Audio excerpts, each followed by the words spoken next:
la première fois que nous allons sur cette piste, une nouvelle piste donc, qui nous prévoit un grand show à l'américaine, en plus à Miami, donc franchement ça va être plutôt plaisant.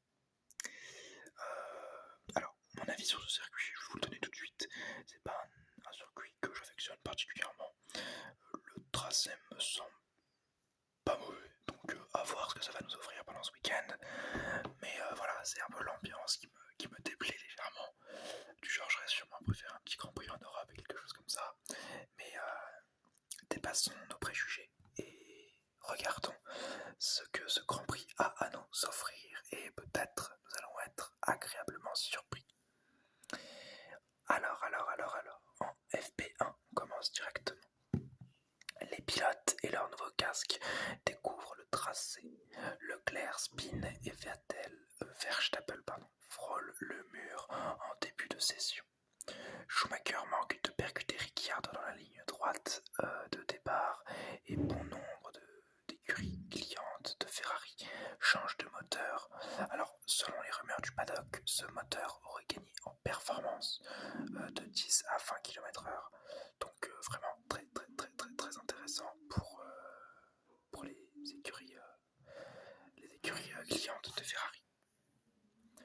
Bottas perd l'arrière et provoque un drapeau rouge en milieu de session en abîmant un peu l'arrière de sa voiture.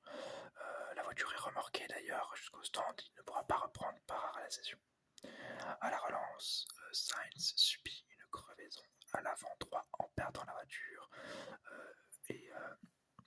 en fait il perd la voiture à l'entrée du virage, d'un virage, je ne sais plus quel virage, mais il perd la voiture à l'entrée de ce virage là, il va déraper sur le virage, je crois que c'est au 4, 5 et 6, voilà, je crois que c'est les 4, 5 et 6, il entame le 4, il perd la voiture, il va donc déraper sur le 5 et reprendre la piste sur le 6 en remettant la voiture à l'endroit.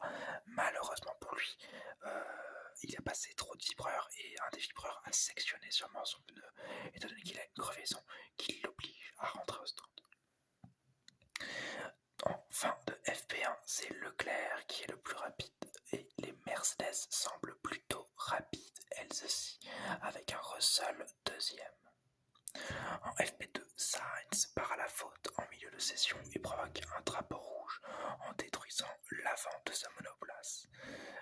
Il sort au virage 11, si je dis pas de bêtises, et donc il perd l'arrière et se voit dans l'occasion d'abandonner. La voiture est assez abîmée tout de même, donc on espère que les mécaniciens réussiront à la réparer cette nuit. Et il doit donc arrêter la session. Verstappen voit sa roue arrière droite flamber à la relance. Donc c'est aussi un problème de frein comme ce que Albon et Latifi avaient eu lors de précédents Grands Prix. Alors cette fois-ci ça n'explose pas, mais visiblement il a un gros problème sur le frein arrière qui est en feu et qui doit donc le faire rentrer au stand. Vers la fin de la session, la monoplace de Latifi s'immobilise. Problème de batterie qui provoque un nouveau drapeau rouge très bref, étant donné qu'il est rapidement évacué par les commissaires de piste, étant donné qu'il s'est garé à côté d'une évacuation facile. Magnussen, Perez ou Leclerc se ratent tous dans leur tour d'essai, mais sans réelle gravité.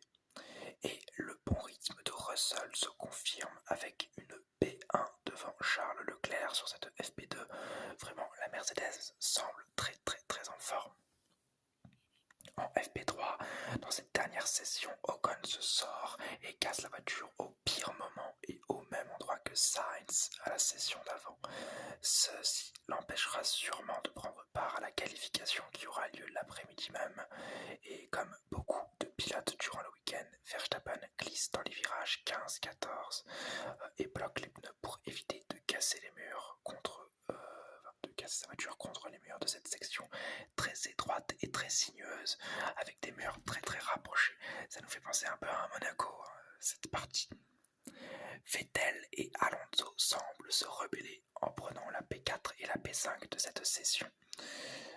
Peut-être prometteur pour la qualification. En tout cas, ce n'est pas les Mercedes qui semblent extrêmement heureuses, car on a l'impression qu'elles ont perdu beaucoup de rythme, alors que Bottas, qui n'est ressorti qu'en fin de session troisième session, parce que depuis la première session il n'était pas ressorti. Bottas qui ressort donc en fin de session 3 bat les deux Mercedes avec je crois 4 ou 5 temps, alors que les Mercedes ont eu beaucoup de temps durant cette FP3, prouvant encore une fois que le team allemand n'a toujours pas compris sa monoplace, parce que de passer d'une P en FP2 à une P14 en FP3 c'est quand même un peu grave. Et pour cette dernière session, c'est Pérez qui est le plus rapide. En Q1, la voiture de Esteban Ocon est encore en réparation et ne prend donc pas part à la qualification. Les Williams sont en manque de rythme et sont accompagnés par Guan Yu Zhou et Magnussen hors de la qualification. Zhou est dérangé dans son dernier tour, c'est pour ceci qu'il n'a pas réussi à passer en Q2. Schumacher rejoint son coéquipier en 8ème ligne à la fin de la Q2, étant donné qu'il ne passe pas. Ricciardo, Vettel, Russell et Alonso sortent également, décevant pour tous ces pilotes qui sont battus par leurs coéquipiers respectifs, sauf Alonso, mais qui lui-même l'a dit en une interview après coup, il s'attendait à beaucoup mieux, à une Q3 minimum. En Q3 justement, au premier passage, c'est Verstappen qui prend la pole provisoire devant Leclerc et Sainz. À peine 8 centièmes entre les trois, donc entre Verstappen et Sainz, il y a 8 centièmes et Leclerc est à 6 centièmes de Verstappen, je crois. Au second passage, c'est Leclerc qui prend la pole position devant Sainz. Derrière, alors que Verstappen fait un bon début de tour, il se rate au virage 5 et lâche l'accélérateur, offrant la pole position à son rival.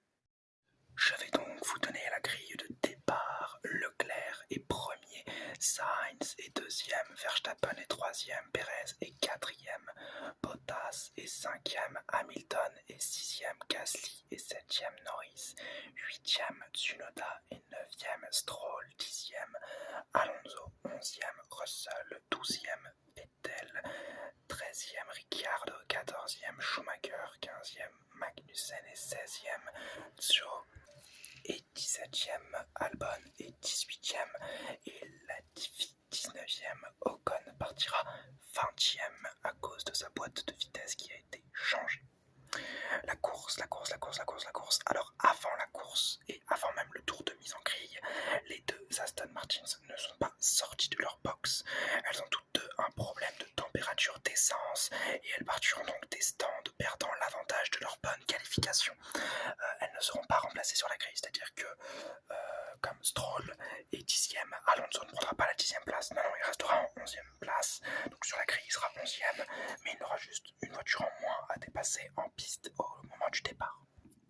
Le départ justement, les Ferrari exécutent un très très bon départ, Verstappen lui prend l'extérieur sur Carlos Sainz et récupère la deuxième place. Alonso a gagné 4 places sur le départ et se bat avec Lewis Hamilton à la sortie du premier tour.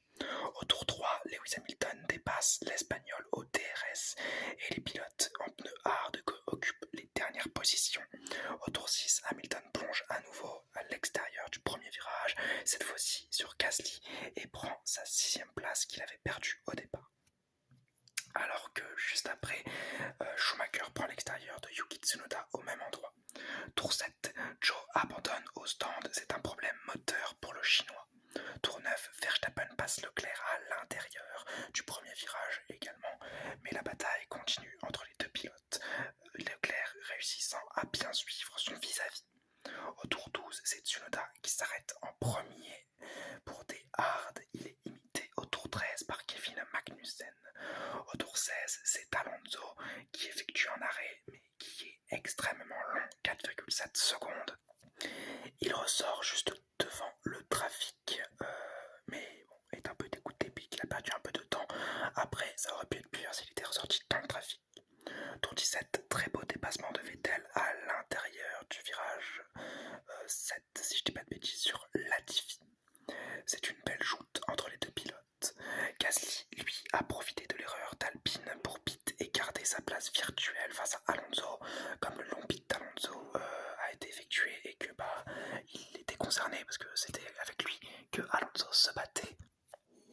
Gasly en profite pour s'arrêter et ne même pas être mis sous pression de l'Espagnol qui, sous un undercut normal, l'aurait mis sous pression ou l'aurait même dépassé. Tour 19, à la sortie des stands, Norris se retrouve à 3 de front avec Vettel et Magnussen. L'Allemand le passe, puis Magnussen. Ensuite, les pneus froids de la McLaren ne sont pas exceptionnels. Tour 20, Pérez semble perdre de la puissance et s'en plaint à la radio. Il perd du temps sur Carlos Sainz qu'il avait quasiment rattrapé, mais après quelques réglages sur son moteur et sur son volant, il reprend sa vitesse à 7 secondes de l'Espagnol. Tour 25, Leclerc pit pour des durs et ressort 4ème. Tour 27, Verstappen suit le call de son équipe et pit pour ressortir 2ème devant Pérez et loin devant son concurrent Leclerc.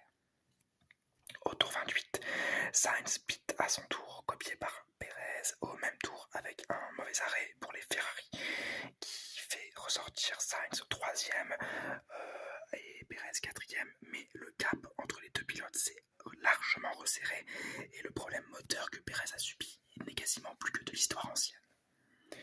Tour 31, Vettel plonge bien sur Magnussen et le passe dans le dernier virage avec Schumacher qui le suit bien. Et tour 32, les deux As passent à nouveau Vettel qui s'est troué. Tour 35, Magnussen fait une petite faute permettant à Schumacher de le passer alors que derrière, Vettel se rate un peu, laissant passer Norris à son tour. Tour 39, Gasly est passé par Alonso et Stroll. Malheureusement, le dépassement de Alonso est ponctué par un contact avec le Français qui perd totalement son rythme pendant ce tour et qui provoque même un contact avec Norris, ponctué d'un accident envoyant le pilote britannique au tapis. Alors il évite le mur de justesse, mais il perd la roue et donc doit abandonner, provoquant une virtual safety car. C'est un accident bête et incompréhensible parce que la monoplace de Gasly a totalement perdu le rythme après l'accrochage avec Alonso. Mais quand je dis totalement, c'est vraiment totalement quoi. On avait l'impression qu'il était au ralenti. Et en même temps, il était à la radio avec son ingénieur. Norris arrive, incompréhension, il tourne un petit peu trop. Accrochage avec Norris, qui ruine la course du Britannique et qui fait rentrer Gasly au stand. La safety car est finalement déployée et Pérez, Ocon, pit alors que Russell l'a fait lui sous le régime de virtual safety car. Russell qui ne s'était pas arrêté de la course, qui est donc très très malin car il économise un arrêt.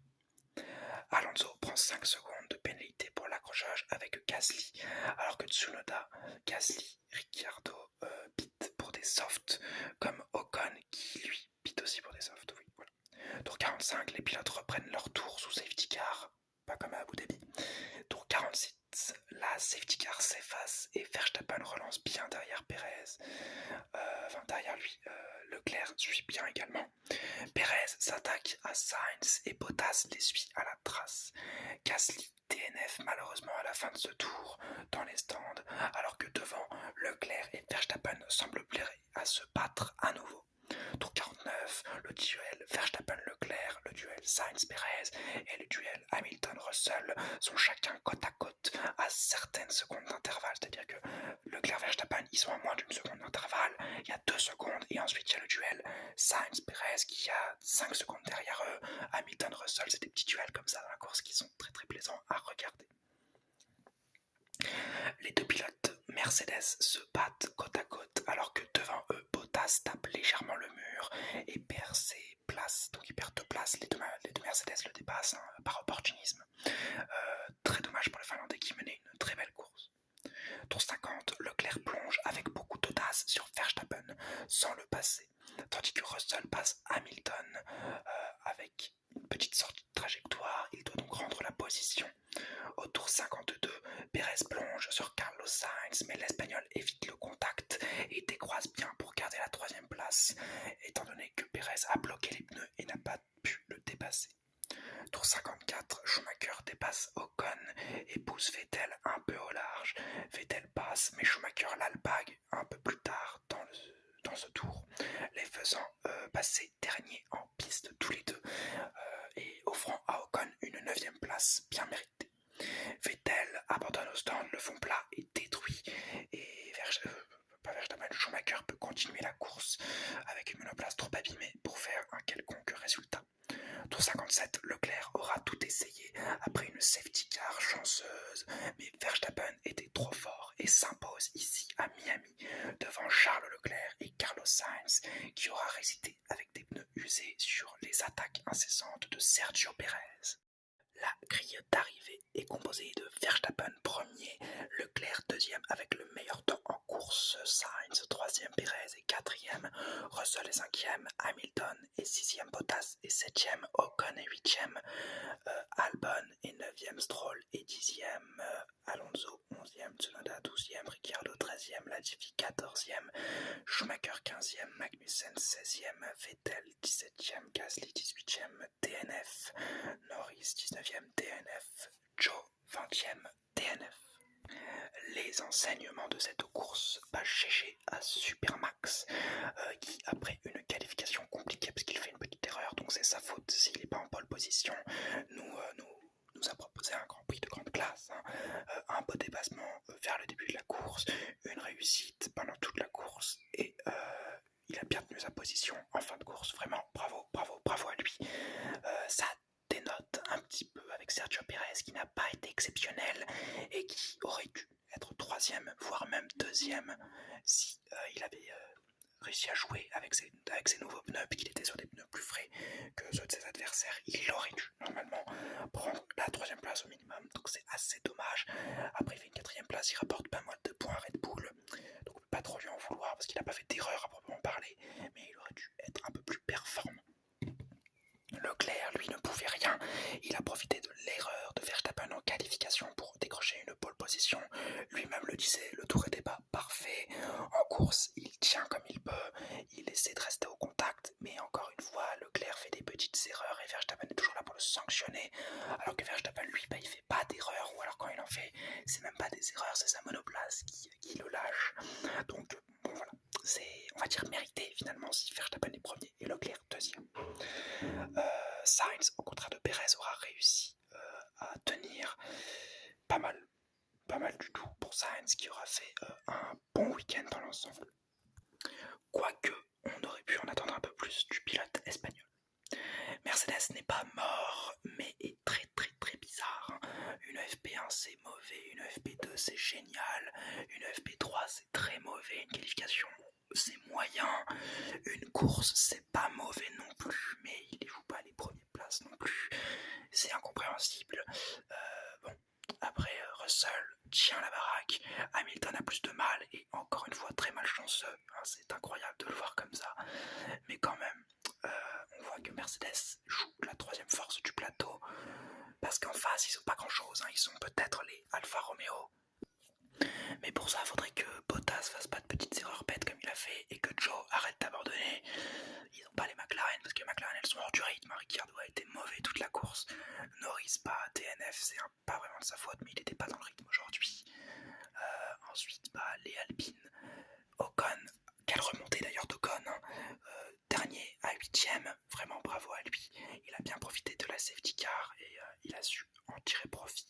Comme Lance Stroll qui est parti des stands, très dommage d'ailleurs pour l'écurie Aston Martin qui a fait perdre sa qualification à ses pilotes. Lance Stroll il allait partir 10ème si je dis pas de bêtises sur la grille de départ. Imaginez il part 10ème, il finit pas 10ème, hein, le Lance. Je pense qu'il doit finir 7-8ème hein, s'il fait quelque chose comme ça. Donc très dommage, mais au moins il rapporte un point à son écurie. Et c'est ce qu'il lui demandait parce que c'était l'un des derniers pilotes à pas avoir marqué de points, je crois. Ah non, il avait marqué un point. Mais bon, quand même, voilà, il faut en engranger des points pour sortir Aston Martin de la merde dans laquelle ils sont. Surtout que Vettel est visiblement pas là pour les sauver. Hein. Encore un problème, dans cette fois-ci, c'est la faute de Schumacher. Hein. C'est totalement la faute de Schumacher, cet accident entre Vettel et Schumacher à la fin. Tandis que les Haas, à domicile, s'en sortent pas trop mal. Magnussen a malheureusement chuté en fin de course, mais c'était pas dégueulasse non plus. Et vraiment, par contre, l'AlphaTauri, quel mystère. Hein. Tsunoda 12ème, Gasly encore une fois très mauvais. Je commence à franchement m'inquiéter pour le début de saison de Gasly, qui est quand même assez mauvais. Dernier pilote duquel on va parler, dernière écurie d'ailleurs, c'est l'écurie Williams. Albon 9ème, il va encore chercher des points pour son équipe. Vraiment bravo à lui. Ce qui dénote encore avec Latifi 14ème, nulle part dans le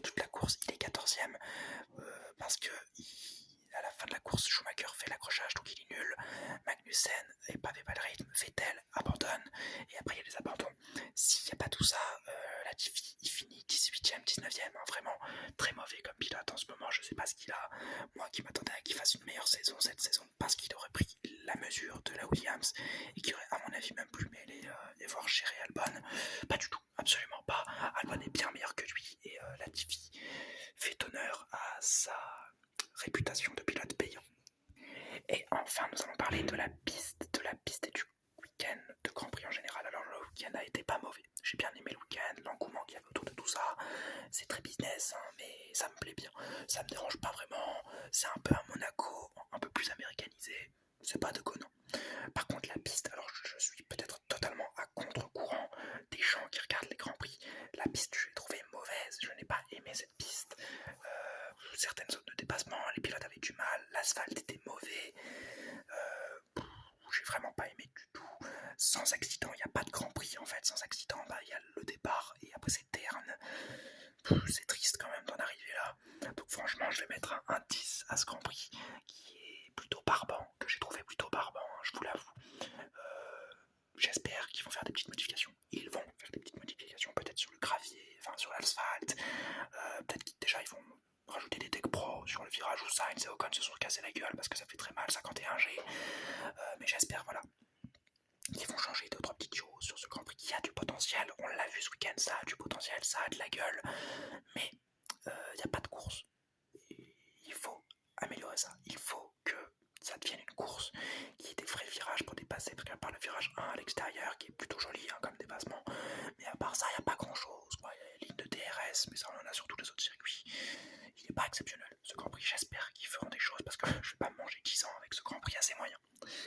Et bien voilà, j'espère que cette vidéo vous aura plu. N'hésitez pas à me donner votre avis en commentaire sur la note que vous donnez à ce Grand Prix. Je sais que Jean Escalier le fait très souvent, je l'en remercie d'ailleurs. Si la vidéo vous a plu, le petit like, le petit commentaire et le petit abonnement si vous voulez continuer à me suivre. Et n'oubliez pas, Forza Ferrari!